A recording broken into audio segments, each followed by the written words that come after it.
Hello friends, বাড়ির পুজোর আরেকটি ভিডিও নিয়ে হাজির হলাম। এটা ছিল পুজোর দিনের সকালের ভিডিও। প্রথমে ঠাকুর আনা হলো, তারপর দেখতেই পাচ্ছ ভোগ রান্না হচ্ছে।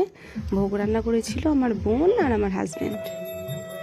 তো তারপর দেখো সন্ধেবেলায় পুজো আরম্ভ হলো। এটা তো তোমরা অন্য ভিডিওতে দেখেছো। খুব সুন্দর লাগছিল, পূর্ণিমার চাঁদ আর একদিকে গোপালের পুজো হচ্ছে।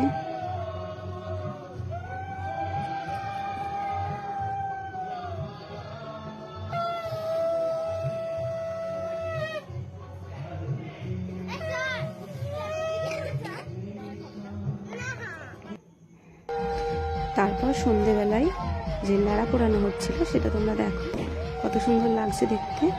পাড়ার সবাই মিলে একটি জায়গায় নাড়া পোড়ানোর ব্যবস্থা করা হয়েছিল। তারপর অতিথিদের জন্য কিছু ভোগ প্রসাদের আয়োজন করা হয়েছিল। সবাই বসে আছে কোনো একটা ব্যাচ এটা। তো দেখো ভিডিওটা কেমন লাগলো।